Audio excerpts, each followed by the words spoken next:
You know, when you look at a lake, have you ever wondered what's really going on beneath that calm surface? Well, it turns out one of its biggest secrets is told by its shape. So, let's dive into what we call lake morphometry. It's basically the science of how a lake's physical dimensions create the blueprint for its entire ecosystem. So here's our game plan for this explainer. We're going to start with the basics. What even is lake shape? Then we'll get into how we map it. From there, we'll build up from simple dimensions, length and width, to bigger ideas like volume and shape indices. And finally, we'll connect all those dots to see why this underwater blueprint matters so much. Okay, so what are we actually talking about when we say lake morphometry? Well, at its heart, it's the science of measuring the physical shape of a lake. And I don't just mean its outline on a map, but the entire three-dimensional basin. And these shapes, they aren't random. They tell you a story about how that lake was born. Some are almost perfect circles, maybe formed by a volcano or a meteor impact. Others are crescent-shaped, what we call lunate, like those oxbow lakes that get left behind by meandering rivers. And then you have reservoirs, which often have this branching dendritic shape because they formed in flooded river valleys. And here's the crucial part. Morphometry is what takes these general shapes and turns them into hard data. It's the quantitative analysis of a lake basin, giving us the actual numbers we need to figure out how it works as an ecosystem. Now, to get all those numbers, first things first, we need a map. But not just any map. We need a map of that hidden world that exists underneath the water's surface. And this right here is our #1 tool, the bathymetric map.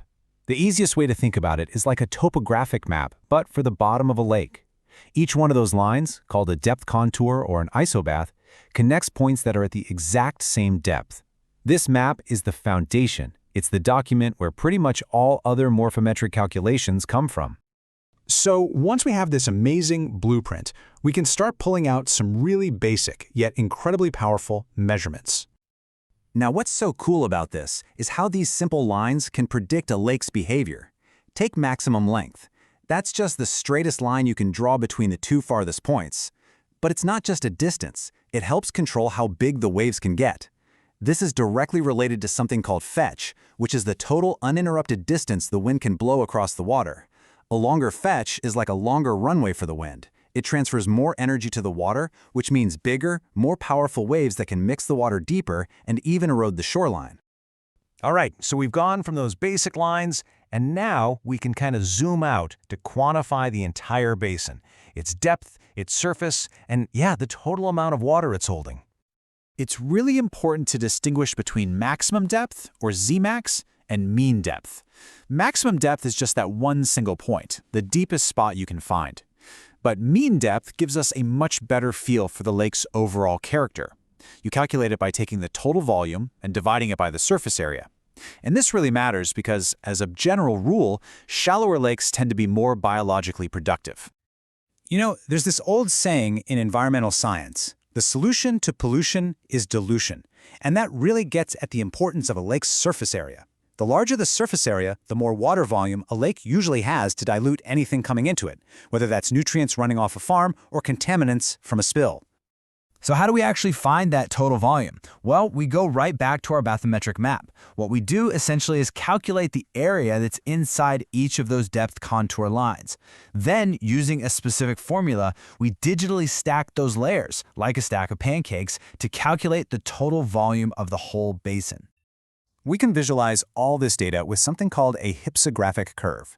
I know, it sounds super complicated, but it's really just a graph. It plots the lake's surface area or its volume against its depth. Think of it as a visual summary of the entire basin's shape, all in one chart. So why should you care about this graph? Well, for lake managers, it's absolutely critical. It can help them predict the best time to do things like dredge out excess sediment. It lets scientists compare the fundamental shapes of different lakes, and it can help predict how a lake might respond to a drought or how well it can mix and dilute things. All right, now we can get into some of the more abstract, but really insightful metrics. These are indices that compare a lake's actual shape to a perfect, idealized geometric form, which tells us a lot more about its character. So let's look at the development of shoreline, or DL. Imagine two lakes that have the exact same surface area. Lake A is almost a perfect circle, so its DL value is really close to 1. But Lake B is long and has all these little coves and inlets, giving it a much higher DL value. The really important takeaway here is that Lake B has way more shoreline, and that means more habitat for plants and animals and a much bigger interface with the land around it. We can do a very similar thing but for volume.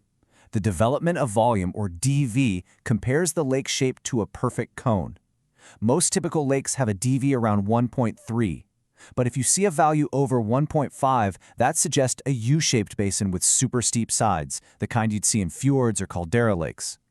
These indices give us a quick shorthand to understand a lake's basic form at a glance. So, we've gone all the way from simple lines to complex ratios. Let's put this whole picture together. Why do we go to all this trouble just to measure the shape of a lake? Because a lake's shape is basically its destiny. It's the blueprint that controls everything. It determines how intensely the wind can mix the water, which affects oxygen and nutrient levels. It influences productivity, where sediment gets kicked up from the bottom, and where different habitats can even exist. And ultimately, understanding all this is absolutely essential for making smart management decisions. So in the end, it all connects. From the simplest measurement of a lake's length to an abstract ratio like the development of volume, every single one of these parameters we've talked about gives us another piece of the puzzle, another chapter in that lake's unique story. Okay, let's do a quick check. If a lake has a high fetch value, what does that tell you about its potential for wave action? Well, it means there's a long, uninterrupted distance for the wind to blow, which creates the potential for really large, powerful waves. And how about this one? What does a development of volume, or DV, that's greater than 1.5 suggest? That points to a lake with very steep underwater sides, a U-shaped basin, like something you'd find in a fjord or a volcanic caldera. Every lake out there, from a tiny little pond to one of the Great Lakes, has a unique form and a unique story that's written by its morphometry. So the next time you see one, think about its shape. Is it long and narrow, round and deep? What story is the lake nearest you trying to tell?